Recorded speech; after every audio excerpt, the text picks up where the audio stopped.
یہ اللہ کے بندو، سب سے پہلے تو آپ اس حکم کے بارے میں سوچیں جو اللہ پاک نے قرآن میں آپ کو دیا ہے۔ اللہ پاک نے کیا آپ کو کہا ہے کہ اپنی نظر کی حفاظت کرو، اپنی نظر نیچی رکھو۔ تو تھوڑا صبر کر لیں، اس کے بعد اللہ پاک نے آپ کے لیے انتظام کر کے رکھا ہوا ہے۔ مرد کو اور کچھ پتا ہو نہ ہو، اس کو یہ ضرور پتا ہے کہ کل جنت میں ہمیں حوریاں ملنی۔ اگر آپ اپنی بیوی کو یہ حلال چیز کو چھوڑ کر حرام کی طرف جا رہے ہیں تو پھر ایسا کچھ ہونے والا نہیں، پھر کچھ بھی نہیں ملنا۔ وہ کہتے ہیں نا کہ نہ خدا ہی ملا نہ مثال صنم، نہ ادھر کے رہے نہ ادھر کے رہے۔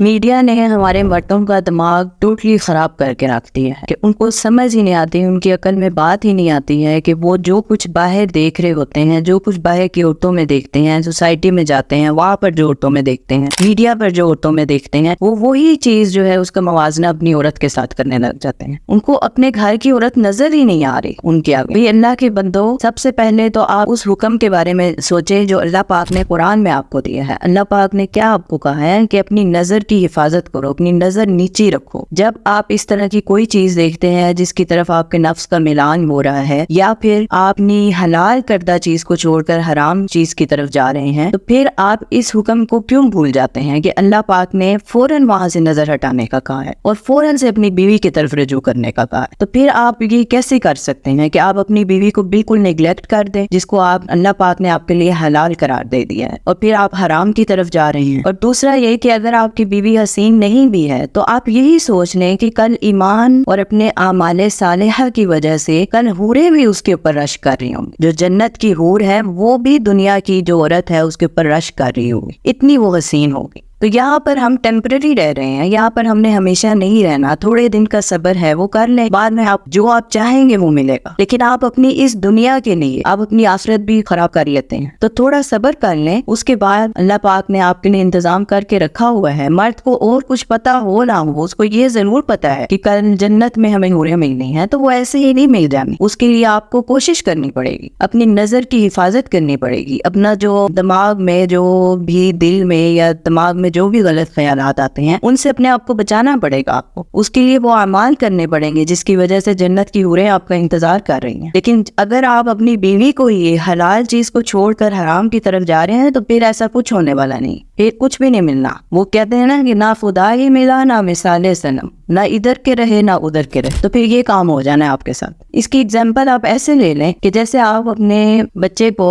امریکہ بھیج رہے ہیں اسٹڈی ویزا کے اوپر، تو آپ اس کے مائنڈ کے اندر کیا چیز فیڈ کرتے ہیں؟ آپ اس کو یہی کہتے ہیں کہ بیٹا کچھ عرصہ کے لیے جانا ہے، آپ نے 3-4 سال ہے یا جتنا بھی اپنا اسٹڈی پوری کر کے آپ نے ادھر آ جانا ہے، تو شادی ہم نے آپ کی ادھر کرنی ہے۔ تو اس کو کیوں نہیں کہتے کہ وہاں سے کوئی حوری لے آئے اور شادی کر کے لے آئے، یا ادھر ہی شادی کر کر اس کے ساتھ رہ لے؟ تو یہاں کی جو ہے اس کو آپ زیادہ پریفر کرتے ہیں لڑکی کو، کیونکہ وہ خاندانی ہوتی ہے، نیک ہوتی ہے، شریف ہوتی ہے۔ تو اس لیے پھر یہی کنسیڈر کریں نا کہ ہم بھی یہاں پر پردیس میں رہ رہے ہیں، یہ دنیا ہمارے لیے پردیس ہے، یہاں سے ہم نے چلے جانا ہے۔ جیسا کہ نبی صلی اللہ علیہ وسلم نے فرمایا کن فی الدنیا کأنک غریب و عابر سبیل، کہ دنیا میں ایسے رہو جیسے تم مسافر ہو، تم نے یہاں پر ہمیشہ نہیں رہنا، یہاں سے چلے جانا ہے۔ تو اللہ نے اس پردیس میں، یہ جو دنیا کی زندگی ہے، اس میں جو آپ کے مقدر میں لکھ دیا ہے اسی کو غنیمت جانے، کہ اپنی جو دال روٹی ہوتی ہے اس کے اوپر اگر وہ حلال کی ہے تو اسی کے اوپر آپ اکتفا کریں نا، دوسرے کی جو حرام کی بریانی ہے اس کو دیکھنے کی کیا ضرورت ہے؟ آخرت کی نعمت دائمی ہے، یہاں پر کسی نے بھی مستقل نہیں رہنا، کسی کے پاس یہاں پر ہمیشہ کے لیے کچھ بھی نہیں ہے، سب کچھ ہم نے یہاں پر ہی چھوڑ کر چلے جانا ہے۔ لیکن وہاں کی جتنی بھی نعمتیں ہیں جن میں حوریں بھی آتی ہیں تو وہ آپ کے لیے دائمی ہے، وہ آپ سے کوئی نہیں لے گا، اس کے لیے آپ کو پھر ادھر جا کے کوئی اسٹرگل نہیں کرنی۔ لیکن یہ جو ٹائم پیریڈ اللہ پاک نے دیا ہے اس کے اندر آپ نے اسٹرگل کرنی ہے، تو اس لیے اللہ نے جو آپ کے مقدر میں لکھ دیا ہے اس کے اوپر راضی رہنا سیکھیں۔ تو جو شخص اللہ کے فیصلے سے ہٹ کر حرام راستے کی طرف نکل جاتا ہے تو وہ اپنی دنیا اور آخرت دونوں برباد کر لیتا ہے۔ اس سے آپ اپنا چین سکون سب کچھ کھو دیں گے، کچھ بھی آپ کے پاس نہیں بچے گا۔ اگر ایسا ہوتا ہے تو کوئی بھی انسان حرام کر کے، کسی کا بھی جو دل ہے، کوئی بھی حرام کام آپ دیکھ لیں کہ جب انسان کرتا ہے تو اس دل سے جو ایک مطمئن انسان کا دل ہوتا ہے، جیسے مومن کا دل مطمئن ہوتا ہے، اس طرح پھر انسان ہر وقت بے چینی فیل کرتا ہے۔ تو پھر ہم ایسا